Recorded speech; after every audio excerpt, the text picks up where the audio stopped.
Muy buenas tardes, mi nombre es Daniel Flores, soy estudiante de noveno semestre de Derecho de la Universidad de Indoamérica. En día de hoy les presentaré un ensayo sobre la ética pública en la contratación pública. En este sentido, diremos que este ensayo abarcará lo que es el concepto tanto doctrinario como la jurisprudencia instaurada en el Ecuador respecto a la contratación pública y diremos que en la base normativa que deben cumplir estos procesos para que sean válidos, legales, coherentes, deben regirse a los principios y disposiciones de la materia. En este sentido se desarrollará el concepto de la contratación pública, las características doctrinarias y jurídicas de la contratación pública, sus etapas y procedimientos, así como la importancia de la creación de la contratación pública y también la importancia de la ética pública en la contratación pública. En este sentido, eh, comenzamos con el origen de la contratación pública y nos dice que inicia desde el nacimiento de un Estado, debido a que desde el nacimiento del Estado, este ya conlleva requerimientos de contratación para solventar de alguna manera las diferentes necesidades de los ciudadanos pertenecientes a esta nación. En este sentido, se reconoce el Estado como el máximo contratante y como un motor dinamizador no solo de la economía, sino también de la normativa, ya que ayuda a que avance y se cumpla con la normativa y a su vez hace cumplir la normativa como una herramienta para la seguridad jurídica en cuanto a sus procesos. Todo esto con la finalidad de evitar la malversación de los fondos públicos. Bueno, pues así mismo diremos que la creación de la contratación pública en el Ecuador eh, se presentó en la Declaración de la Independencia del Ecuador en el año de 1809 de la Corona Española y de la promulgación de la primera Constitución, en la cual se consideraba que el Ecuador es un Estado de Derecho, es decir, que nadie podía estar por encima de las leyes, y además se decretó la necesidad de que el gobierno defina los gastos públicos para una eficiente utilización del presupuesto. Pues se establecieron normativas legales para el manejo adecuado de la contratación pública. Un ejemplo de esto es la Ley Orgánica de Hacienda del año 1863, en la cual se determinaba la licitación, el concurso público o el procedimiento administrativo que debían usar las entes del Estado. Asimismo, en el año 1964 se promulgó la Ley de Licitación que ordenaba al Ministerio de Finanzas que emita disposiciones de los fondos públicos para algún tipo de compra pública. De igual manera, en el año 2008 se crea la Ley Orgánica del Sistema Nacional de Contratación Pública, con la cual se instaura lo que es el SERCOP, el Servicio Nacional de Contratación Pública, como un órgano regulador de control, que tiene a su fin es articular a todas las instancias y organismos que ejecuten adquisiciones de bienes y servicios, así como la ejecución de obras que se realicen con los fondos públicos.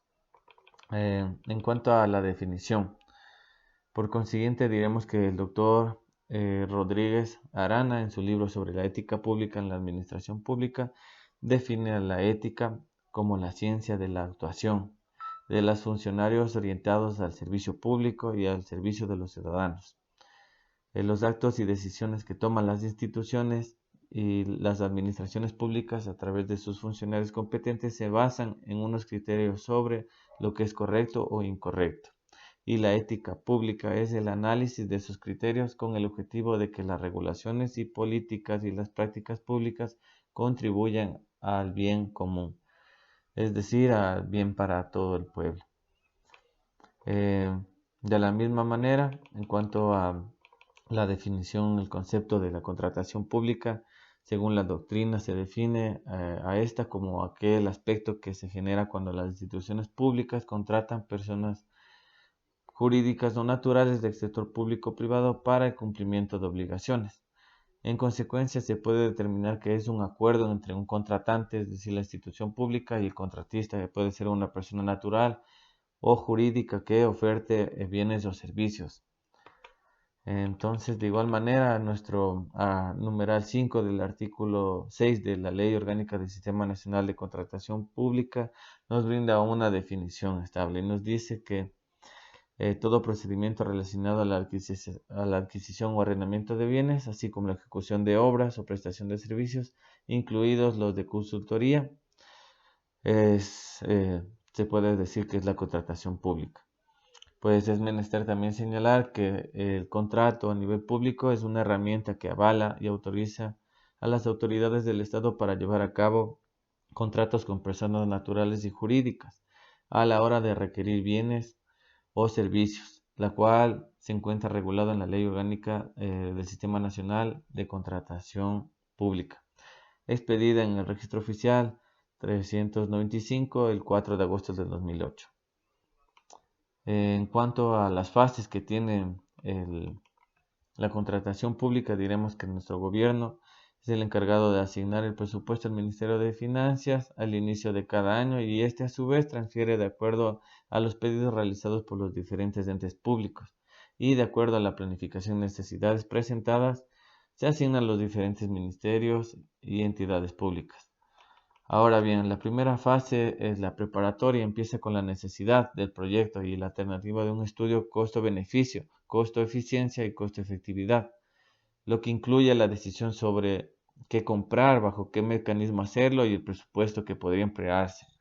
Además, dentro de esta fase se incluye lo que vamos a necesitar un informe de necesidad, es decir, debe justificarse el objeto de la necesidad de adquisición, ya sea un bien, servicio u obra, en las conclusiones y recomendaciones, y asimismo analizar y definir las necesidades imperantes de la contratación de la dependencia a su cargo. De igual manera, el plan anual de contrataciones, el PAC que se menciona, es que las entidades contratantes deben formular este plan anual y plurianual con los objetivos. Igualmente, para avalar y justificar más que todo los gastos y las necesidades. De igual manera, se hace un estudio de mercado. También lo que tenemos que hacer es unos términos de referencia, unas especificaciones técnicas, los términos de referencia en cuanto a los servicios, las especificaciones técnicas en cuanto a los bienes. Deben ser claras, precisas, completas y sin lugar a interpretaciones. Por eso es que el artículo 108 de la Codificación de Resoluciones del Servicio Nacional de Contratación Pública hace referencia a aspectos que deben tomarse en cuenta en la elaboración de las especificaciones técnicas. Y por ejemplo nos dice que sobre los bienes se tomará en cuenta la función de uso y su empleo, los requisitos funcionales o tecnológicos, priorizando su calidad y rendimiento para el cual los términos deben ser normalizados. Igualmente, otro ejemplo que nos dice, no se podrá hacer una referencia a marcas de fábrica o de comercio a excepción de las permitidas por la ley. Igualmente, las especificaciones se basarán en las normas o reglamentos técnicos nacionales y también no se podrá establecer especificaciones técnicas que no puedan cumplir con la oferta nacional, excepto una fundamentación motivada. Pues de esta misma manera, el artículo 109 INVIDEM determina los aspectos que deben tomarse en cuenta para la elaboración de los términos de referencia y en el numeral 3 nos dice que debe ser obligatoriamente tener antecedentes, objetivos, alcance, la metodología del trabajo, información que dispone la identidad de los productos o servicios esperados, el plazo de ejecución parcial o total, personal técnico, equipo de trabajo, es decir, el recurso humano, y la forma y condiciones de pago. De la misma manera debe contener lo que es el presupuesto de referencia debidamente determinado. Esto en cuanto a la primera fase. Pasamos a la fase precontractual, es la segunda. Esta nos dice que se inicia con la publicación de procedimiento en el portal institucional del CERCOP. Esto es en la plataforma que mantiene el CERCOP. En la misma, todo acto que esté comprendido entre la convocatoria hasta la adjudicación o declaratoria de desierto del proceso de contratación. De igual manera, se debe programar lo que son las fechas de publicación del procedimiento, fecha de límite de aceptación del contratista, unas fechas límite de preguntas y respuestas, fecha de audiencia de preguntas y aclaraciones. la fecha de inicio y fin de puja de ser procedente y la fecha de negociación y de adjudicación. En cuanto a la fase contractual, en esta nos abarca un conjunto de actividades requeridas desde la suscripción del contrato o instrumento utilizando en el proceso de ejecución de contratación hasta la suscripción del acta única definitiva o presunta. El contrato, de igual manera, la entidad pública designará de manera expresa un administrador del contrato, quien velará por el cabal y oportuno cumplimiento de las obligaciones. En el Ecuador nos menciona que la contratación pública desempeña un papel realmente importante en cuanto a los objetivos económicos del gobierno.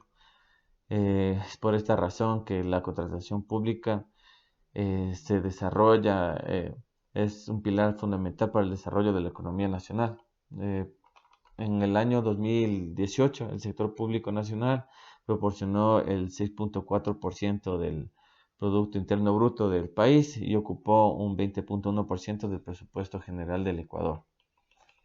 Eso en base a las estadísticas realizadas.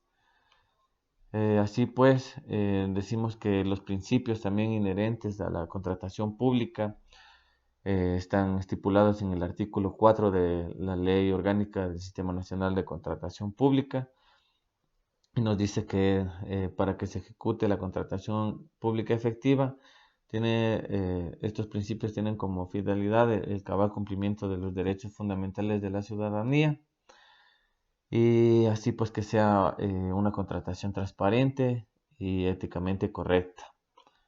Nos menciona entonces que el principio primero es el de la legalidad, que se interpreta como que todas las dependencias del gobierno central o de cualquiera de los gobiernos descentralizados deben ejecutar la contratación de bienes y servicios en base a resoluciones propiamente del CERCOP y registra las disposiciones igualmente. El trato justo, el otro principio es la igualdad, la calidad, la vigencia tecnológica, la oportunidad, libre concurrencia, transparencia, publicidad, participación nacional. En cuanto a estos principios se mencionará una breve explicación.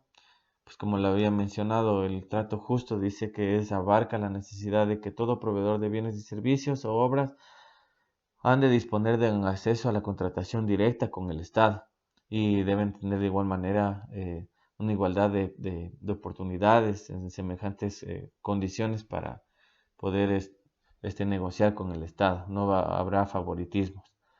Eso de igual manera en el principio de igualdad nos menciona la igualdad de participación entre las personas naturales o personas jurídicas que deseen contratar con el Estado. En base a la calidad, pues deben ser productos idóneos, ¿no?, para el Estado, entonces deben contener todas las características bien detalladas, ¿sí?, para la contratación. De igual manera, la vigencia tecnológica debe estar también vigente en el momento del contrato. Cuanto a la oportunidad, la administración pública es la que actúa con mayor celeridad del caso y nos dice que la ley prevé que los organismos contratantes actúen de forma eficiente y eficaz al momento de lanzar concurso a una adquisición de bienes o la prestación de servicios. En cuanto a el principio de la concurrencia, nos dice que es la libertad de oposición entre los interesados para convertirse en proveedores del Estado, que no puede interponer restricciones del Estado a las empresas para que participen. Él debe ser transparente, de igual manera publicidad, deben ser los contratos también abiertos a la ciudadanía, de manera que puedan tener acceso libre a ellos los ciudadanos y lo que viene a ser la participación nacional. En este sentido, las conclusiones del caso se puede determinar que la contratación pública es un pilar fundamental en cuanto a las finanzas y la economía del país, como lo demuestran los datos del año 2018, donde el sector público nacional proporcionó el 6.4% del Producto Interior Bruto y ocupó el 20.1% del presupuesto general del Estado. En En este sentido, impera el correcto cumplimiento de las disposiciones emitidas por el Sistema Nacional de Contratación Pública como un órgano regulador y de la normativa establecida en materia de contratación pública. Esta es la Ley Orgánica del Sistema Nacional de Contratación Pública. De esta forma, los procesos de compras que realizan las entidades públicas en cuanto a la demanda de bienes o servicios deben regirse por los principios de legalidad, trato justo, igualdad, calidad, vigencia tecnológica, oportunidad, concurrencia, transparencia, publicidad y participación nacional. Y adicionalmente deben también aplicarse la ética pública dirigida hacia las autoridades del Estado, facultadas por la ley para ejecutar procesos de contratación pública, así como también las personas naturales y empresas privadas que deseen ser partícipes de estas negociaciones con el Estado. Todo esto con el fin de mejorar el control de gasto público y evitar que se cometan actos de corrupción, como compras con sobreprecio y contratos ganados por medio de sobornos u intereses personales y económicos por parte del contratante. En fin, una vez establecida la importancia de la ética pública en la contratación pública, se deduce que el Estado debe ser el garante de cumplimiento de las obligaciones en las fases preparatorias, precontractual y contractual de las contrataciones públicas. Así pues, se garantiza la transparencia y la eficiencia de los entes públicos, el cuidado y respeto de los fondos públicos. Eso ha sido todo. Muchas gracias.